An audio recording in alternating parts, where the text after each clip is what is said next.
What's up, people? Hello, and welcome back to the Cup Chasers podcast. Thanks for being here. Thanks for listening.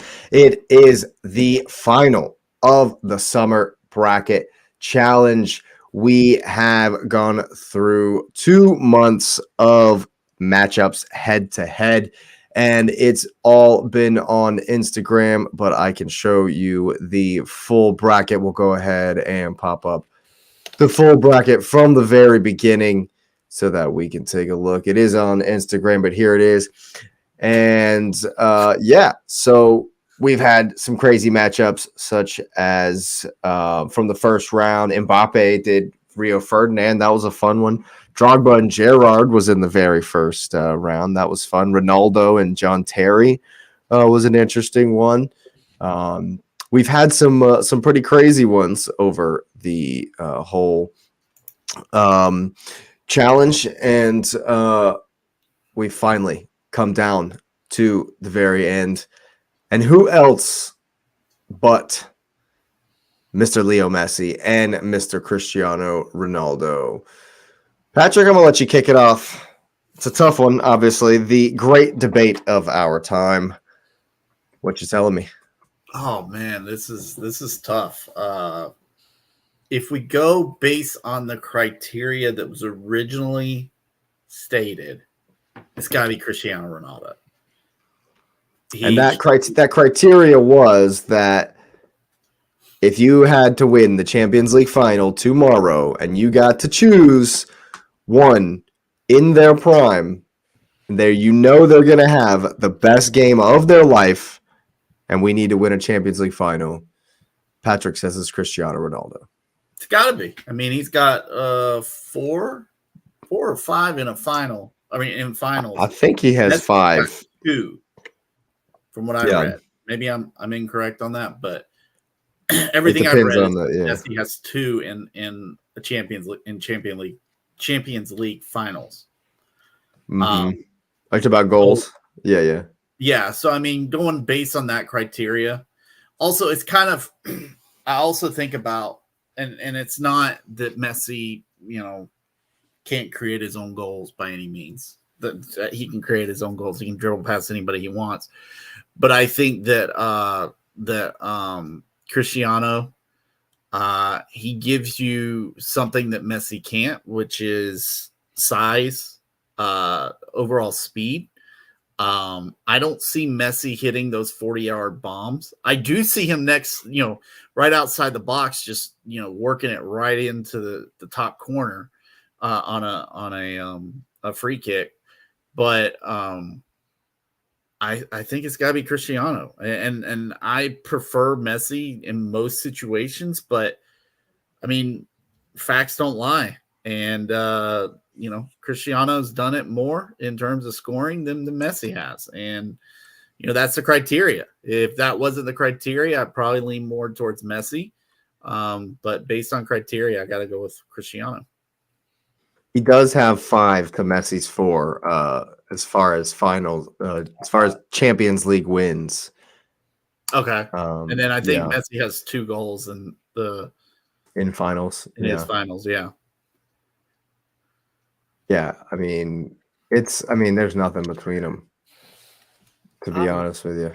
I'm the same as Patrick, man. I would take Ronaldo, and honestly, I'm a little bit more vehemently more Ronaldo over Messi in about 98 of all of my team sheet. Like if it comes down to 10 and I have to pick between the two, I pick Ronaldo 98% of this time. Really? He is, yeah, because he is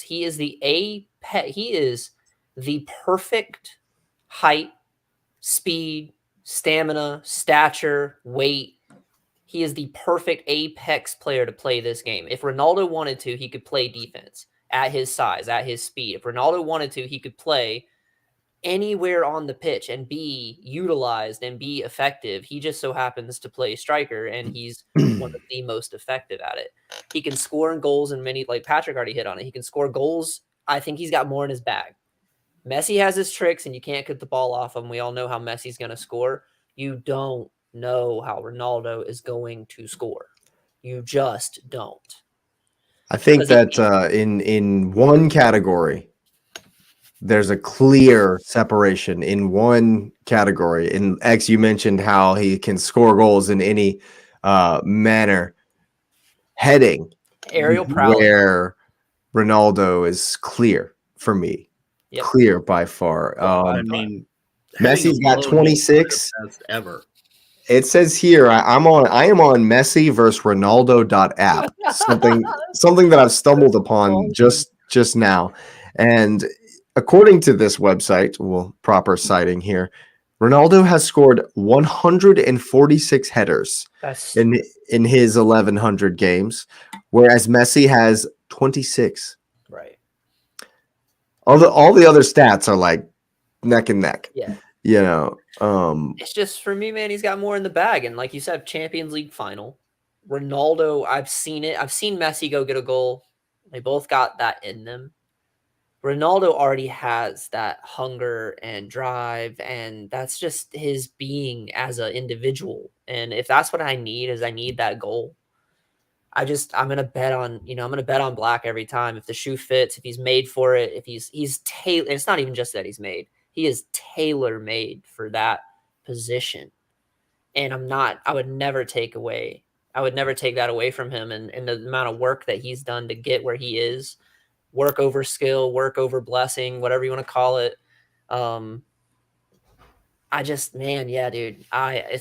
Ronaldo every day of the week. I would say, like, again, a 98% of all cases for me, especially on a Champions League final night. 100%. By the way, we were talking about headed goals. Messi did have a headed goal in the Champions League final against United. I remember that one where he's like leaning back and he's exactly. Like floating in the air. Yeah. Yeah, I don't know, man. This one's tough. I get that, and I've been going back and forth all day, to be honest with you, thinking about it. And it's just for me, from Messi, it's just absolute magic. It's just like he's gonna blow you away. He's gonna astonish you with some kind of, this little trickery or some kind of awesome footwork. He's gonna dribble past everyone on the field about 4 different times and then dunk one and then chip one. With Ronaldo, it's just pure high octane power, just straight up. Unbridled. The highlight reel I just watched, man, where he's scored about 900 goals from 40 yards out. Bang. Free kicks. Bang. I mean, even in open play. Bang. Back when he was with United, in open play, like, if you don't mark him 40 yards from goal, he's gonna rip one. Right. And they even showed, and Patrick laughed at me, but they even showed a 40-yard free kick where I was like, of course it's against Arsenal, where he makes Manuel Almunia look like a child from 40 yards out. I'm like, what? Why does that have to be in the highlight? Like, good grief, man. His power, his pace. X, you said it. He's just like, he's the perfect athlete. Yeah, he's an apex athlete. It's baffling. And what's crazy is, like, he's gotten older, and we definitely notice, and you can go back, and we've even commented in the pod early on, that you can see he's gotten older, but you can also see that his hunger is still there. Yep. Just look at the Al Nassr game couple weeks back where they were down a man and a goal, and he decided they weren't going to lose the game. Yep. And granted, we don't, know much about the opposition, but for me, I've been preaching it all season. That mentality is there. Just that absolute, I'm going to do whatever it takes to win. Yep. And I was always a Messi fan. Like, all throughout the years, Messi always edged it for me in this debate. And maybe it had something to do with Manchester United.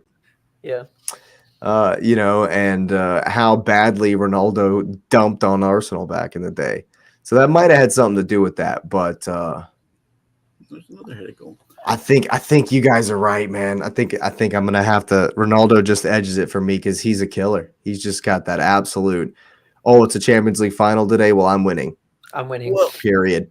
and I'll say this, as I watch a Messi highlight reel of all his goals in Champions League, just games in general, if we're talking about like stylistically, the perfect representation of the beautiful game, that's Messi. I'm sorry, but it is. Like, you could just sit here and watch him dribble and find passing lanes that he shouldn't see.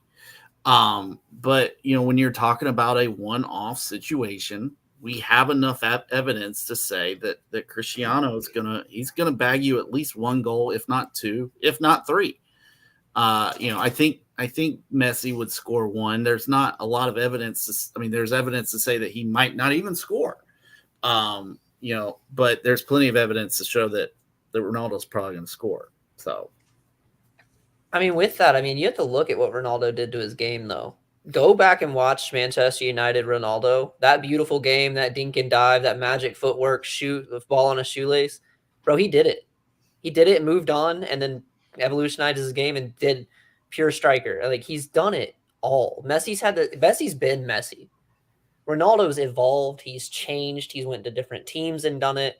He's evolved his game over continents and even over time because he adjusted to his body. He knew he wasn't as fast.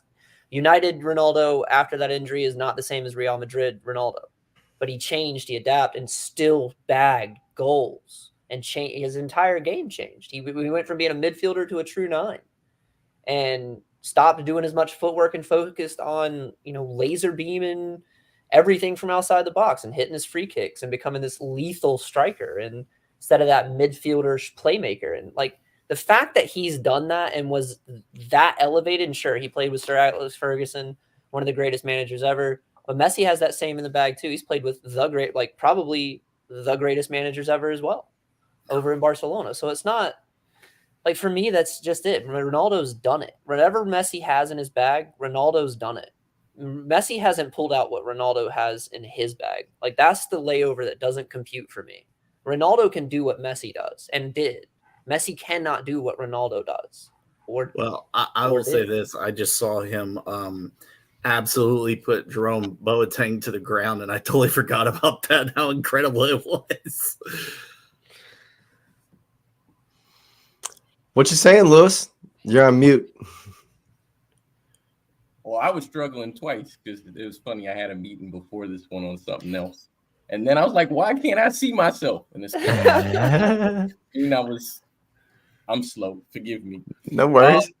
But the funny thing is I was listening to you all and I thought those were all beautiful analogies. And so I think the thing that makes me choose who I choose is because I'm a general sports guy. I had the fortune and hopefully still continue to have it of coaching several sports and being a part of several sports and liking several sports as I evolve as a human.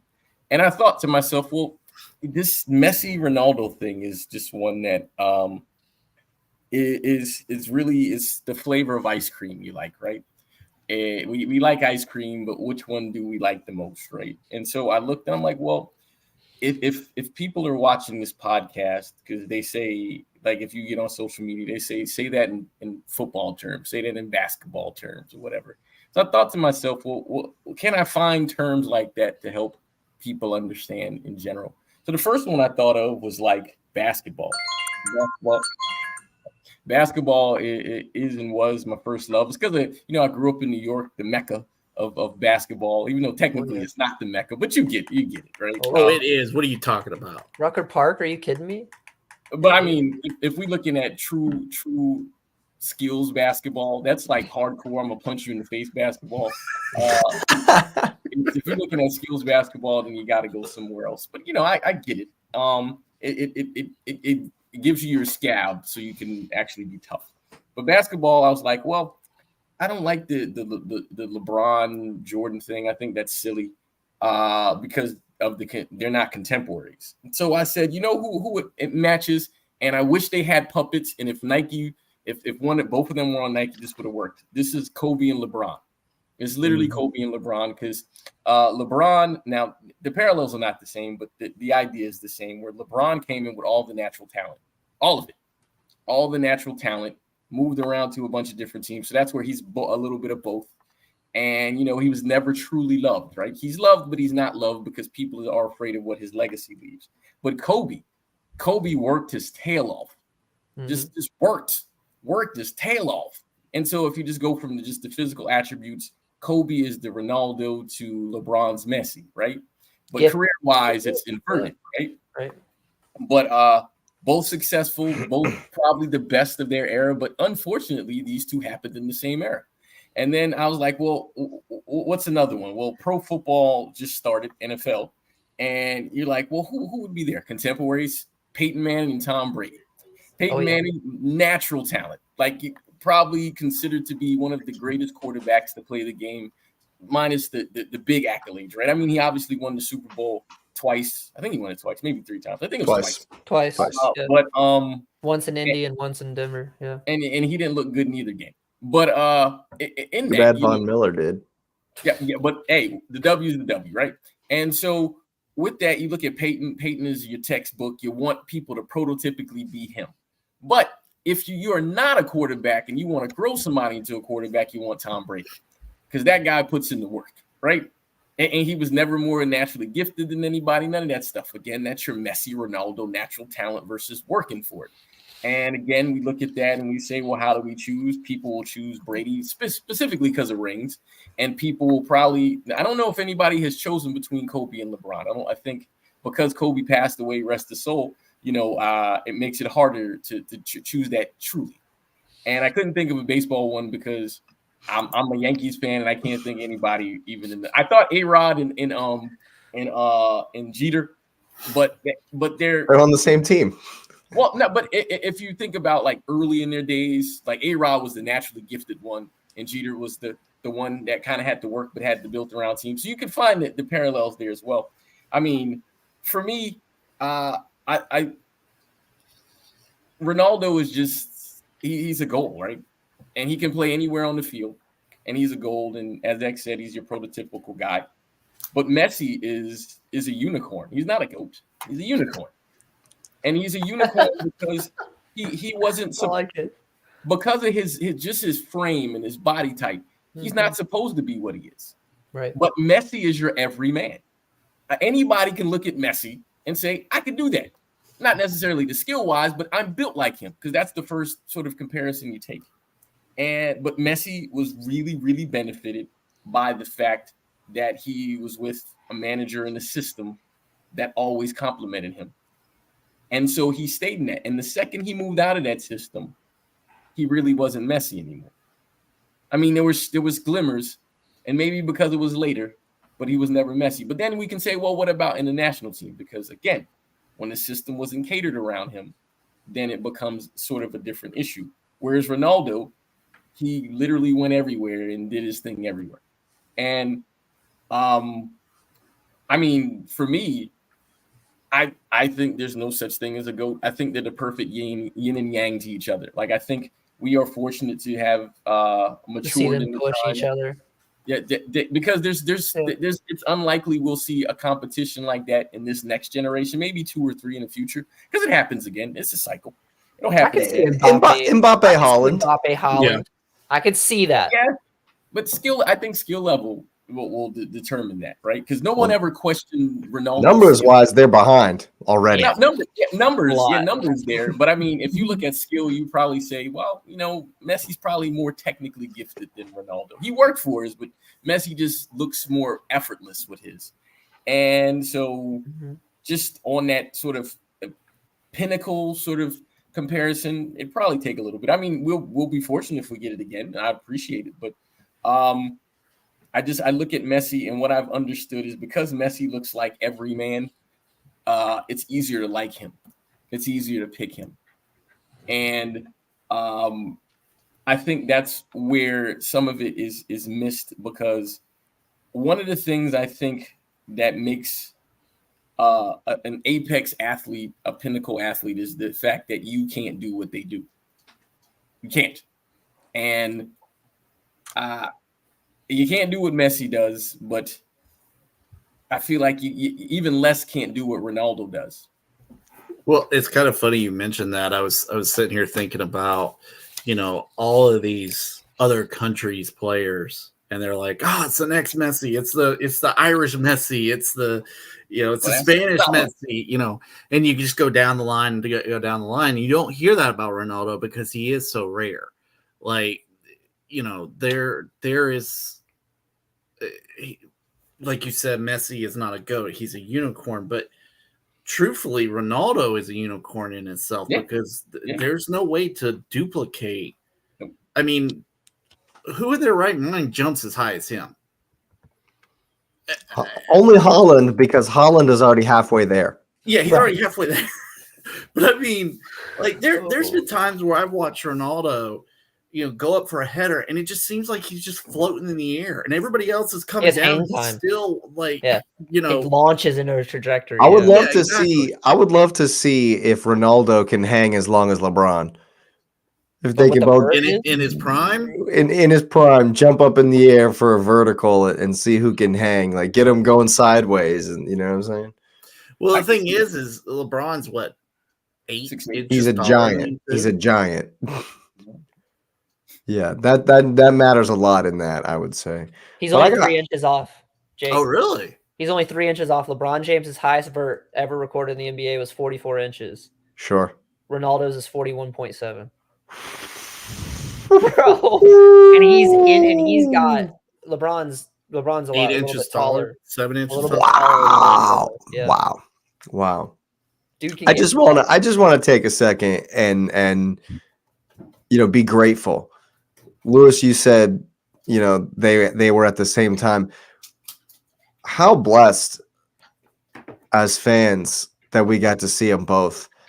On this website here, it goes down the categories and gives a little blurb on each of the categories as far as like goals and assists and passes and headers or whatever. It's got a stat right here. It says during the 9 years that Cristiano Ronaldo spent at Real Madrid, both Messi and Ronaldo in all competitions scored once every 85 minutes. 9 straight seasons. They scored every game. Isn't Messi one of the few that actually has scored in every single minute that you can play in a match? So is Ronaldo. That's the most insane. I mean, Ibra, it's just insane. Ibra, Messi, Ronaldo, and then there's like 2 other who have done the 1 through 90. It's the most insane thing. The numbers alone are crazy. Yeah. Well, the funny thing is that like I'm not a fanboy of anybody. Like I'm not really on the athletes like that. And so like the people who choose Ronaldo because of whatever, I'm like, yeah, that's whatever. I mean, he got a lot of goals and he got all that stuff. And the funny thing is people are like, well, they don't like him because he's arrogant and all that stuff. You name a pro athlete at that level that's not arrogant because they pretend like Messi's not arrogant. You just don't see it because he's protected more. Did you see Maradona's interviews with Maradona? Yeah. Zlatan? Maradona is hilarious. Zlatan embodies it, bro. He's the when it comes to being I remember when it was rumored that Chelsea were gonna buy Zlatan. And one of the reporters goes, "Hey, there's a rumor that Chelsea are looking into transferring you over to the team." And Zlatan goes, "No, Chelsea doesn't buy Zlatan. Zlatan buys Chelsea." Right. Yeah, but think about people use that as their sort of litmus test to determine between Messi because Messi doesn't say stuff. And it's funny because Cristiano knows 3 languages, maybe 4, right? And sure. Messi speaks Spanish, which I'm not knocking him for. But he speaks Spanish.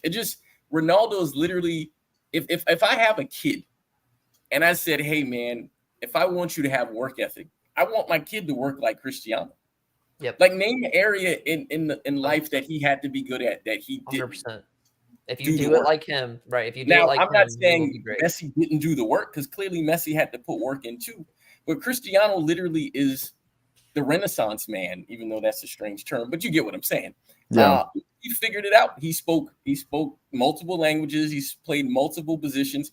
He knew when he had to pass the ball and be a part of a system like United, and he knew when he was supposed to be the man at Real Madrid. He understood his role.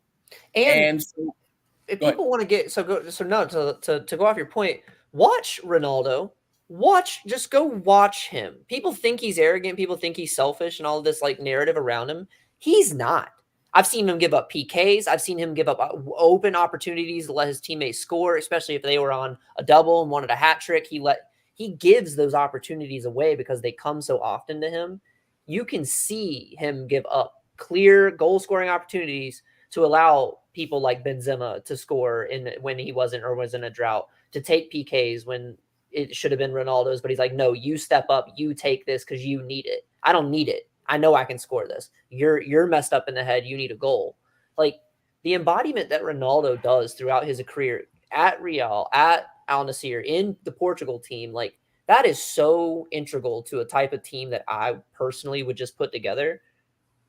I'm telling you, man, 99% of the time it does, like whatever the criteria is, it is Ronaldo for me because of that, Lewis. That mentality is just so unique. And so people have athletic mindsets. That is a super type A athletic mindset to want to be that level. And it's hard to stay committed. Like everyone wants to be great. It's hard to stay that committed and bought into it for this long. Like that just says a lot about him, man. In addition to that, I thought about it from another perspective because people are saying, well, best player. And I think that matters, but I thought about it from a coach perspective. Who would I want to coach? Ronaldo would drive me crazy, but he's dragging everybody else. He's a coach on the field. Yeah. Literally hey, me and him have a conversation and he does it. We might disagree, but he's dragging those boys on the field. Yep. I mean, Messi does it, but and again, I don't knock the passive way he does things, but it's very passive where it's everything is set up around him. And it's a lead by example kind of thing. Right. And it feels like, and many times he's protected. It doesn't feel like people protect Ronaldo. So Ronaldo also has to have thicker skin. And so I think Ronaldo probably appeals to the everyman who had to like feel like they came from dirt or had to grind it out. And Messi feels like the silver spoon guy. And he's not a silver spoon guy, but that's what he feels like. And especially you look at the narrative in these later years of their careers, literally they're rolling carpets out for Messi everywhere. And Ronaldo, they don't necessarily do that. He's really criticized more heavily than anyone else. It's interesting. I saw the Ballon d'Or thing, and to think he wasn't included in that at all. And if we compared statistics of what he did this season, statistically in team, and what Messi did, you kind of have an argument of why wouldn't he be included if that's the criteria? Because it's political. Exactly, yeah, it's political. They just don't take Saudi seriously. They don't want to take Saudi serious.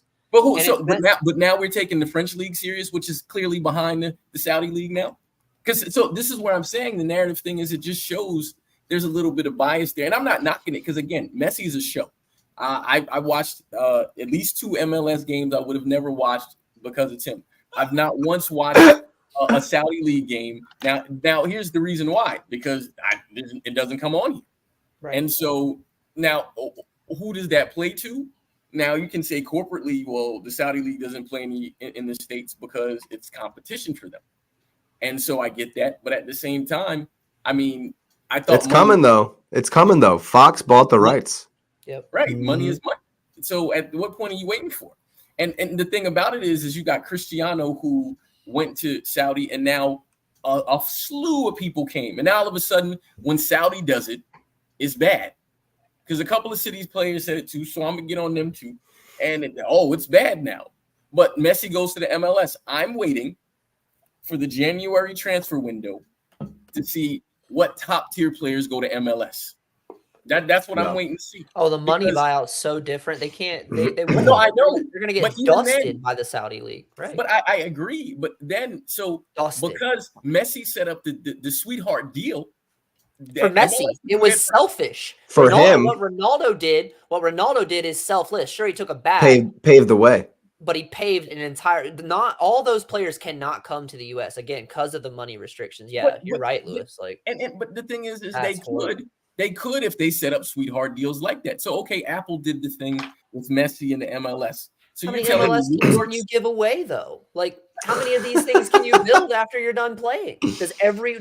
Does Mbappe get one if he comes? Does Harry Maguire get one? but Or saying that, like if Harry you Kane? want- Like, But the business mind of the leaders of the MLS while they don't have the Saudi money, they have enough league money to put into it, right? If they want them to be successful, because they're going to fold.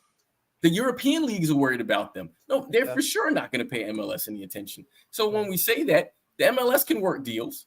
They clearly can work deals where if you go to New York City or Los Angeles or you're in Houston, I mean, we have giant cities here, and you're telling me there's corporations that won't use the same thing because what advertisement are the Saudi people getting from there?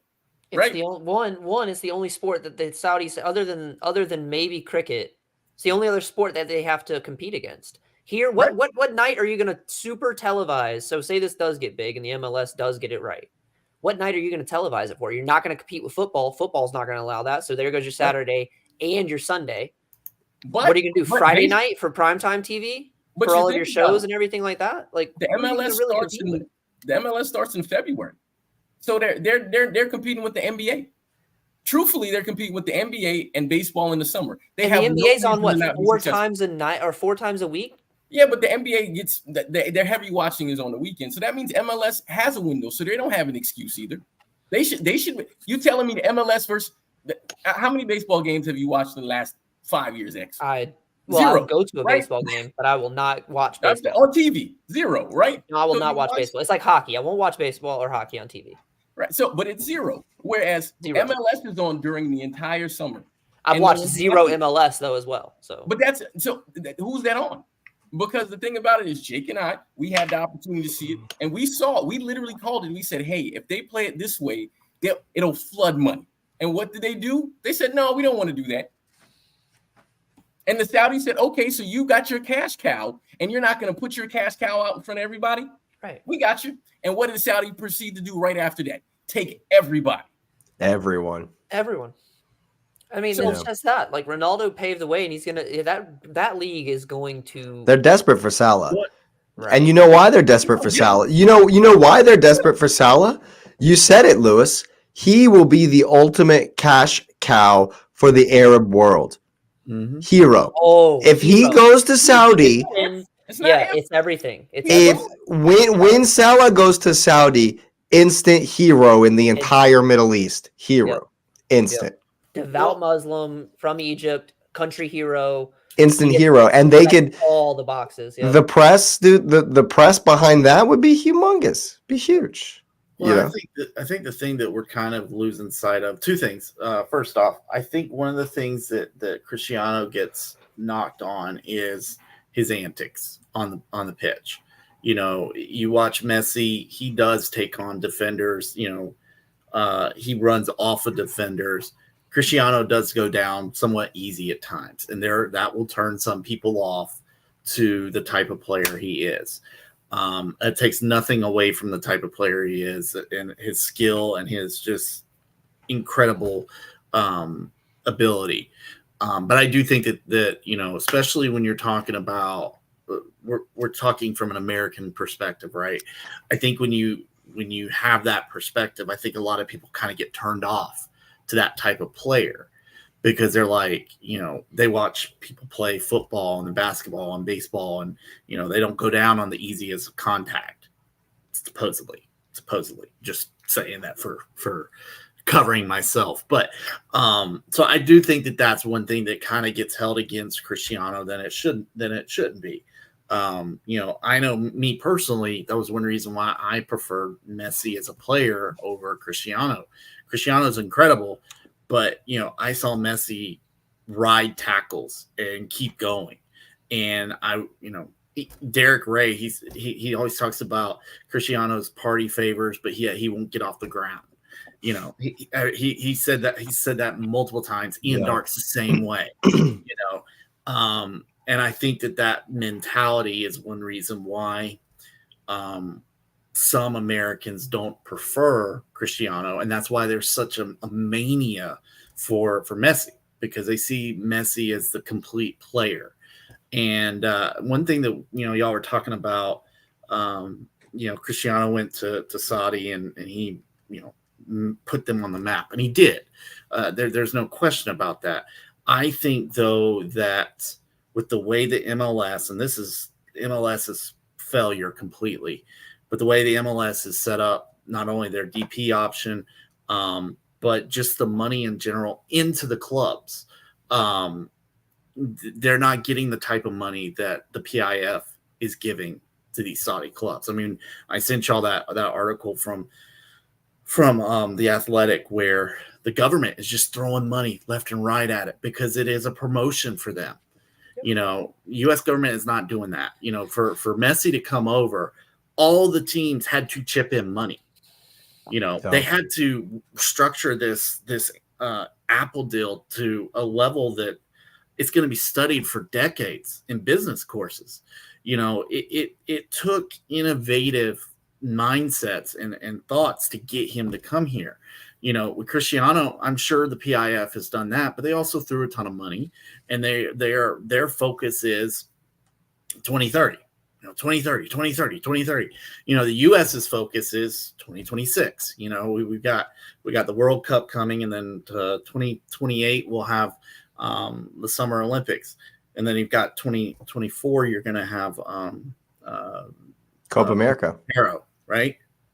Yeah, Copa Centero. The Copa America. The Centennial. So, you're talking about the 100-year anniversary or whatever. Yeah, exactly. So, I mean, I think that each situation is different. I think that if there was more backing in the MLS, and let's be honest, until about 3 years ago, the MLS actually hit I want to say they hit a crossroads, because they started sending talent over to Europe. And they're still sending talent over to Europe. But when Zlatan, and maybe that was more than 3 years ago, but when Zlatan came over, it was kind of like the MLS decided, you know what, we're just going to go back to being the retirement league.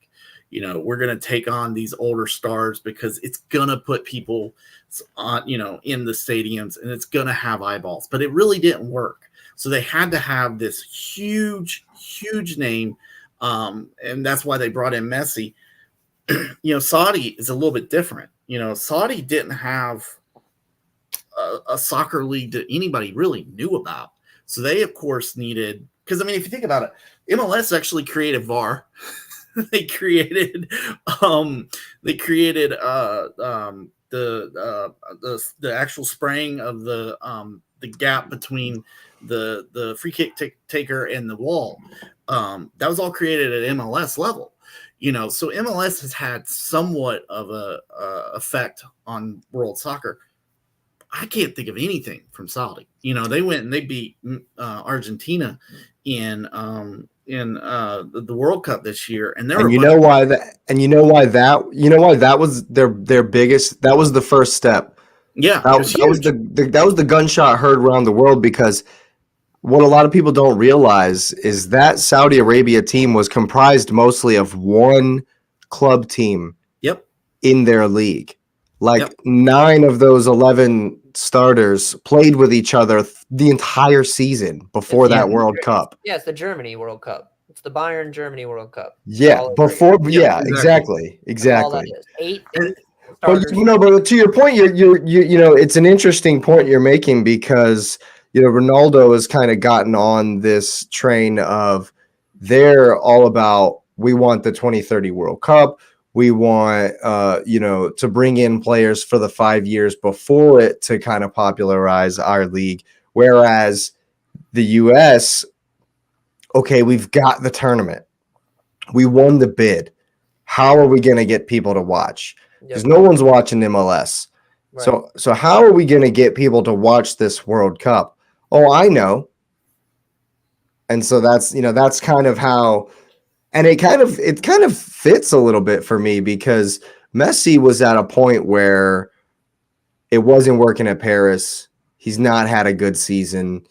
And it was kind of I could go back to the dumpster fire that is Barcelona. Or, I could just, okay, I'll try this. I'll just go, I'll kind of, for me, that's what it felt like with Messi. I'll kind of go along with what the Americans are doing. I'll kind of go along with this deal here, like he wasn't like gung ho about it. Ronaldo kind of seems more like he's on board with the project. In addition to that, I want to add something because I think all your points are really good. But I think again, it shows the personality traits in the work, right? So Patrick, you brought up the point. The MLS has been around for a while. They've created innovation that is now in a couple that are generally globally have been adapted and adopted. And Cristiano went somewhere where he had to literally go from the dirt and build it up. I mean, it literally is them. These two leagues represent exactly who they are. Messi could have went there. Messi could have went there, but he would have been a small. And I'm being honest, and this sounds crazy, but he would have been a smaller fish than Cristiano because Cristiano still would have got the credit for that. And it goes back to ego because there's no way Messi with his ego not going to follow you there. It's going to follow him there because then he'll be the second fiddle. Yep. It would have done nothing. It would have validated him. Actually, it would have validated. I would have been shocked if Messi went to Saudi after. I would have been shocked. There's no way he would have done that. It would have validated Ronaldo's. It would have made Cristiano bigger. Yep. It literally would have made him bigger. So to go to the MLS was and again, it was low hanging fruit because makes him first of all, respectfully, the defending in Saudi and in the MLS awful, right? Trash. Awful. But you can what see Neymar is doing to defenders online, like the highlights that you see of Neymar online, it's not fair, guys. But it's not fair. Here's the thing. Not fair. But Messi wouldn't have been the only star because other stars had already started going over there with Cristiano. There's nobody here. And here's the thing that makes it even more valid about this and why he chose the low-hanging fruit, which I'm not knocking, America. Right. David Beckham came and he was still a legitimate name when he came to the MLS. Legitimate name. Yeah. Right. His first big. Right. And he wasn't big enough. Mm-hmm. So we already know, and Messi already knows that it'll phase out. As soon as Messi's gone, it's gone. Yep. But for Saudi, who again are coming from the dirt. So you have to invest more at the beginning if you're going into an enterprise where there's already players in the field. You have to throw money at it. And so the thing is, this is why the U.S. could get investors. And so I like Patrick's point about Apple structuring the deal.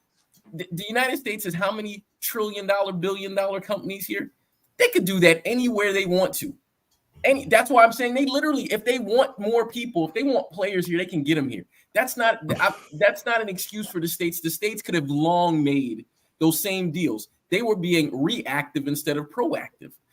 And the thing is, the United States didn't actually do this because the Saudis started this long before that, because the Qatar bid was the beginning of the Middle East saying, you know what? We're going to be for real. And we're going to be for real. And the U.S. we just expect it because we have great venues. But we don't have good game. We don't have the culture here. It's not in our culture like or love or want to gather for this sport. But here's the thing that's confusing because we do, if it's World Cup, we gather to support the United States. Well, that's nationalism. That's nationalism. That has nothing to do with sport. Right. That has nothing to do with sport. That's nationalism. That's the same why Americans travel to the Olympics. Yep. Right. But the point I'm making is the fact that if they want this thing to matter, then they have to actually create a culture. And so when we say, well, you said they don't have the culture. Well, it's interesting that we don't have the culture, but we have the culture enough to do all of them. Do you know how many literal club soccer teams are across this country? Thousands. Hundreds of thousands. Hundreds. Here's the reason why soccer struggles. And this is something that I said to the players and that I coached. And I said to other coaches. I'm ready for this argument. The issue that exists with soccer in the States is soccer everywhere else, or football everywhere else, is an every man's game. In the United States, not pay for play. Man's game. So there's the entry level is too high. So the guys who could play, what do the poor kids play here in this country? Basketball, basketball, and football.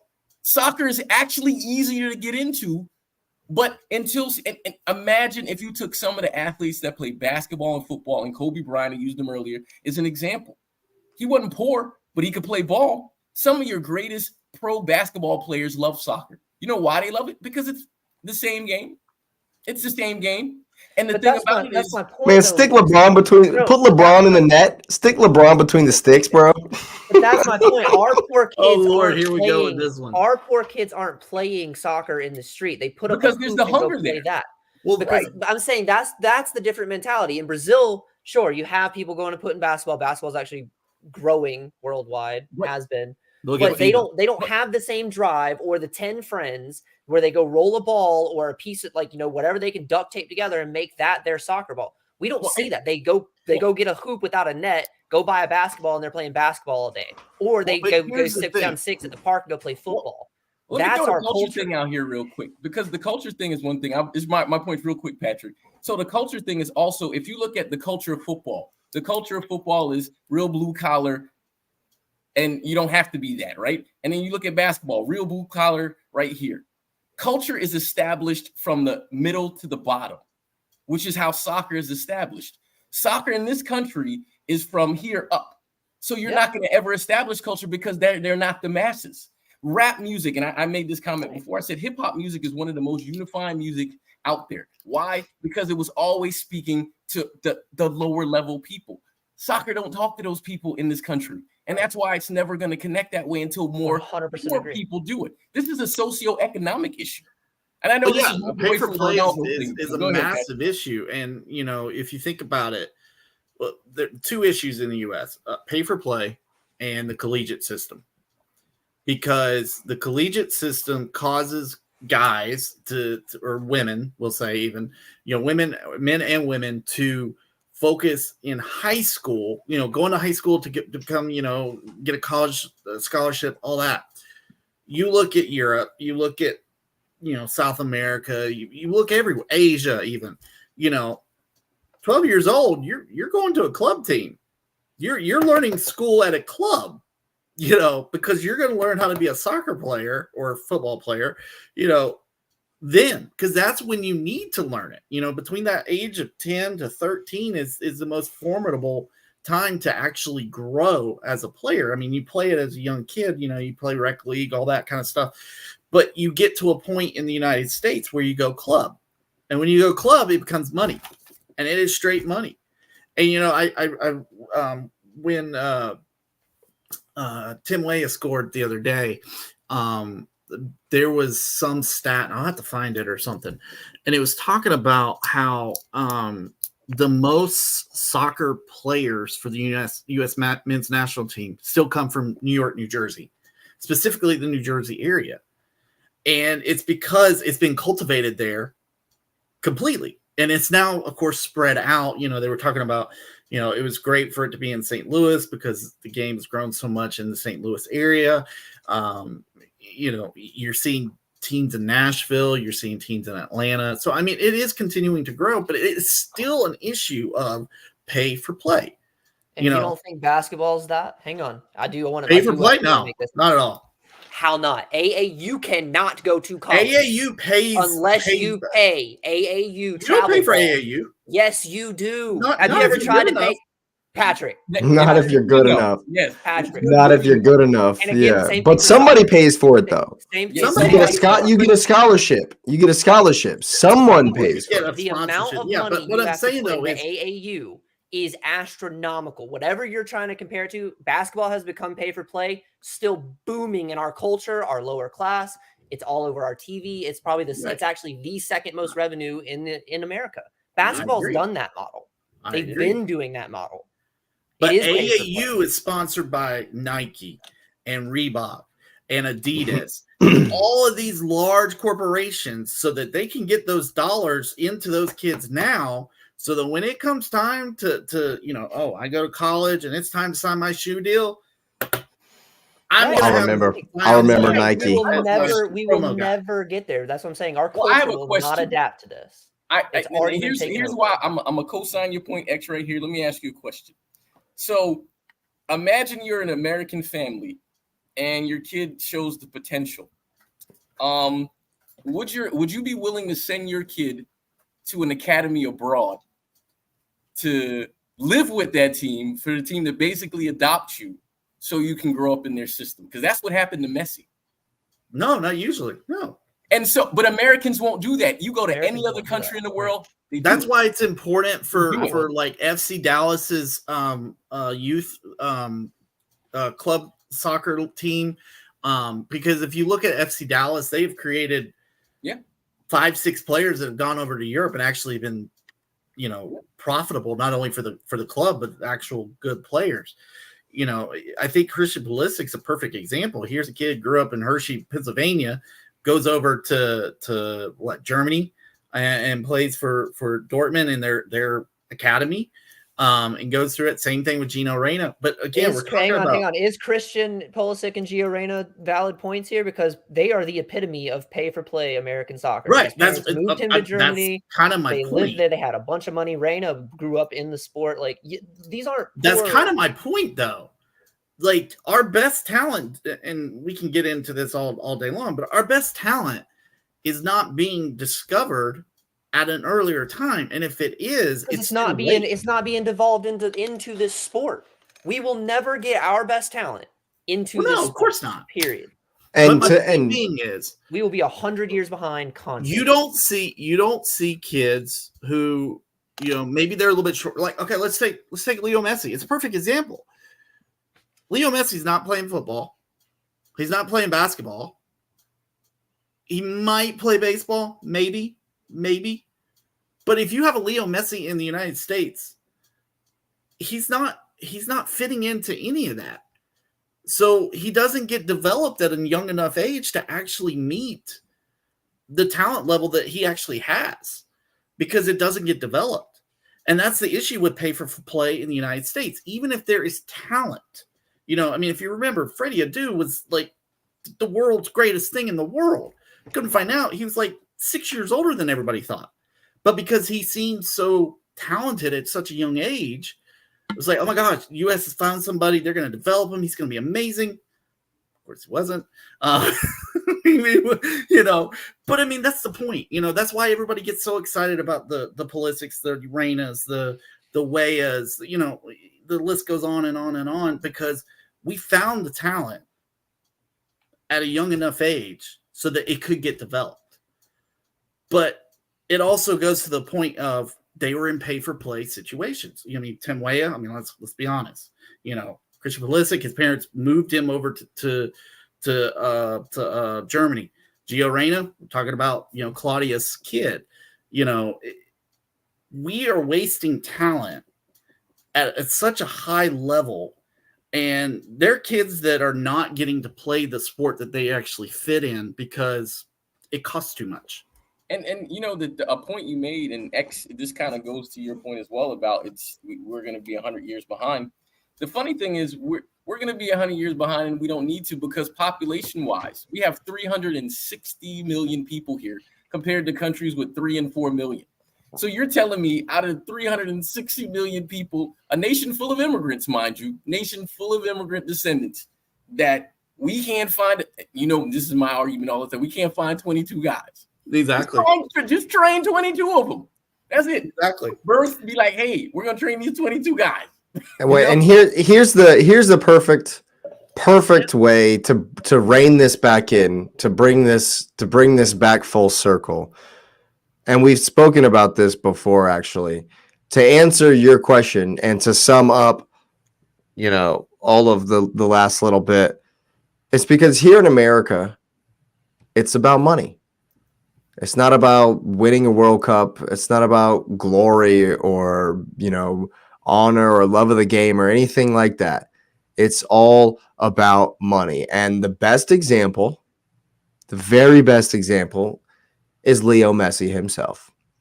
He comes to America And I've had this argument with people online actually already. What is he doing for soccer here in America? Nothing. Nothing. Nothing. He's not doing anything for the U.S. men's national team. Nope. At all. He's not, his influence here in America is not going to increase, our skill level or as I just there's a disconnect. There will be no influence on making our national team program better.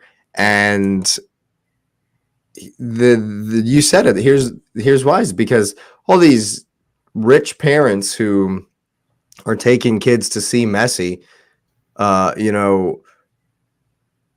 it's rich people. To your point, X. Yeah. To your point, X. You can't even afford a ticket to see Messi anymore. No, you can't afford an Inter Miami ticket anymore. So it's not like it's the Charleston Battery. Me and you, X, we used to go to Charleston Battery game for like $8. I was about to say $12 if you want a good seats. Yeah. Yeah. For like the best seat in the house, it was $11. $20 and it came with a beer. And now it's $1,000 to see Messi. That's not helping. That's not helping anyone who's going to grow up to help the U.S. men's national team. And so that's why it kind of disappoints me. And as far as the end of their respective careers, I think Ronaldo is, even though it's not in front of us, I think he's probably doing more for the sport there, than Messi's doing for our sport here. And it's a focus in Saudi on development and trying to win the bid and as a nation as a whole and trying to improve the game there is what it seems to me, because they've already got the money. Yep. It's all about rowing in the same direction, and that's what the Saudis are doing. And the Saudis are going to be the leaders in Asia, because what's going to happen is you got Neymar playing in India, you got Ronaldo playing in India.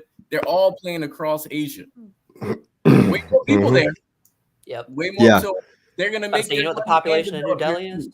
Well, I will say one thing about Messi. I agree he's not doing anything to make the U.S. men's national team better. I 100% agree with that. But if there's one thing that he is doing, I call it the like Mike effect, right? Okay. Little kids are going to see Messi and they're going to think, oh, he's my size. I can play like Messi. And they may actually show an interest into the game. And I know we've talked about that previously. And I think a great example of it is when we went to Atlanta and we're walking around and we see all these weird, jerseys for, of course, Messi and all that. But I mean, teams across the world. And people are coming to watch Chelsea and Brentford and Brighton and Newcastle in Atlanta in a sold-out stadium. And I do think that there is a want for the game to grow in this country at a younger level. I think as you look at, 2 generations ahead, they hate the game of soccer. I've heard so many times it's communist kickball. I think now it's becoming more acceptable. Do I think it's frustrating that U.S. men's national team games are, on TNT and HBO Max instead of Fox or CBS or NBC or ABC? Most definitely. That doesn't help grow the sport. Just like, Messi, it's great that, they've got this deal with Apple. But if you don't have Apple TV, which, I mean, you can get it. It's not that big of a deal, but you have to go find it still. It's not right there front and center for you. And until it becomes front and center, all it is just a moneymaker for the player when they come. It's not about actually growing the game. And that's where MLS has lost its way. Completely. Here's my whole thing. Until you can get Americans to tune in on Saturday morning instead of college football and they want to watch a soccer or Premier League MLS game, we're behind. Yeah, until we choose to watch MLS over college football or Saturday or Sunday NFL ticket, when the MLS is matching those numbers and that's where the competition really is, that's when I'll secede my whole argument about it. We are that far behind. So one quick sport in the United States or the league right now. Yeah. And one thing that I'll say about the whole Saudi thing, Saudi was so pushing for this to happen. They allowed multiple super teams to be built.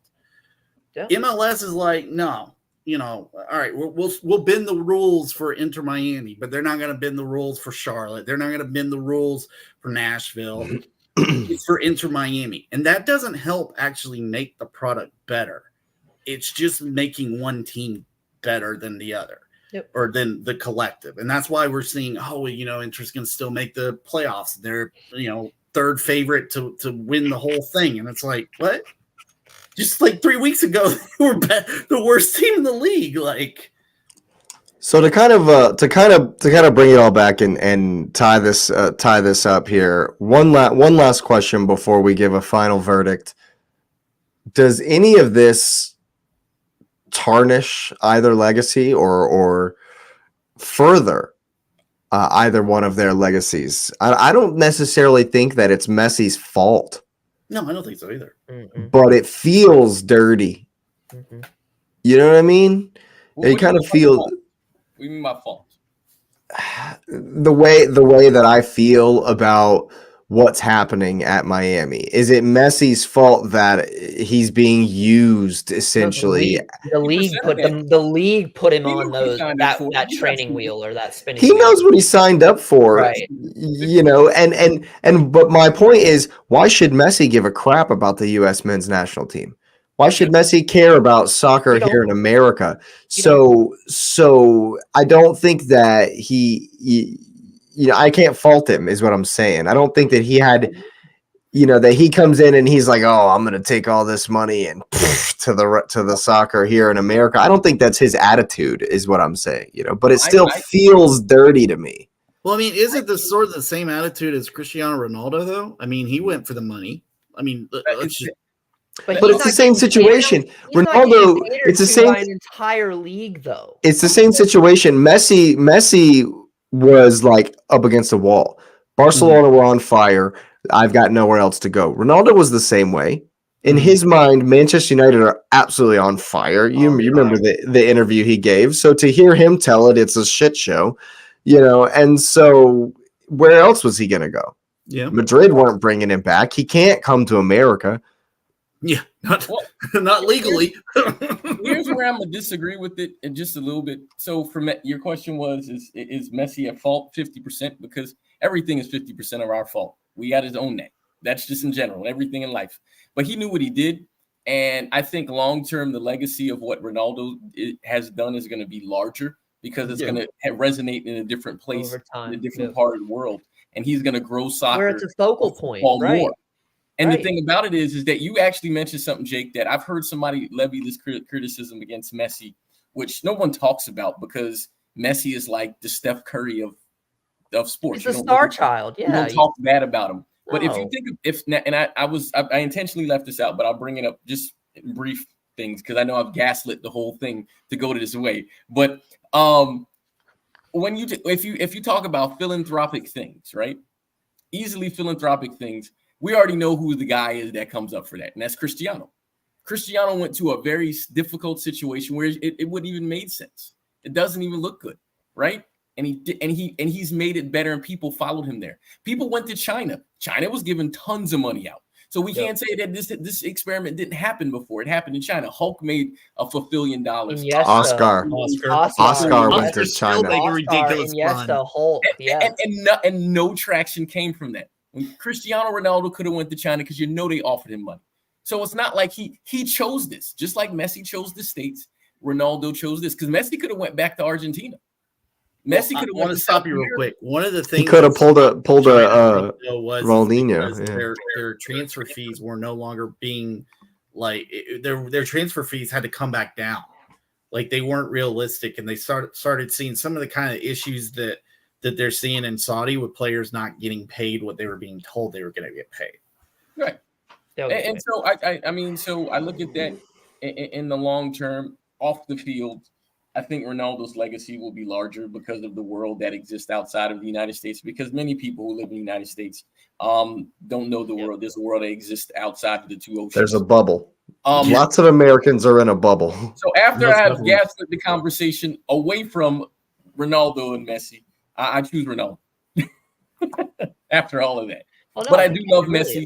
I think he's an amazing player, generational guy. I gave him the greatest compliment I could give him. I called him a unicorn. Patrick, you are right. I think Ronaldo's a unicorn, but Messi's more one because he shouldn't be a unicorn. right. That's true. That's very true.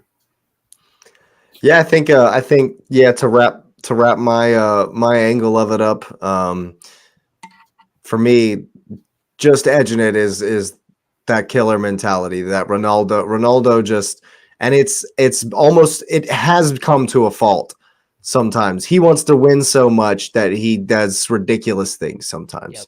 But for that killer mentality, I'm taking Ronaldo to win tomorrow's Champions League final as well. Same here. Yeah. Anything else to add, X? I agree, man. Like I said, I 100%. I'm taking Ronaldo here, 99. I would say Yeah. almost 0.9% over Messi, and it's nothing to fault Messi. It's just, and Lewis hit it nail on the head, man. It's kind of which flavor of ice cream do you like better? Yeah. Ronaldo is my type of player. Like that's what I want in a striker because as a winger, that's what I want in my striker. He's gonna make me look so damn good. Like I Can you imagine if I can hit the ball too high and he still goes and gets it? Oh, that's what if Ronaldo played with Haaland? oh Prime Ronaldo with Erling Haaland. no. Yeah, that's a dream. Billion That's just- trophy. yeah, that's just Billion. that's just a dream. But yeah, so there you have it. Might be an unpopular opinion these days. It might not be. Depends on who is listening out there. We certainly appreciate you being here. Yeah. Appreciate you listening. That is the Summer Bracket Challenge in the books. It is on the playlist here. 27 different videos. Go back and check it out. It is up there. You can look, go back through and look at all of those. So yeah, Ronaldo is the winner of the bracket challenge, and we have come down to it. We'll definitely be back on Thursday for the preview show, and don't miss it. It is the Cup Chasers 1 year anniversary on Thursday. We have been in action since around about this time of the season last year, and yeah, so we're pretty pumped about that. And if you're pumped, go ahead and like the video. We are on our way to 100 subscribers. So if you are new here, go ahead and hit the subscriber button. It certainly helps. We're certainly grateful for that.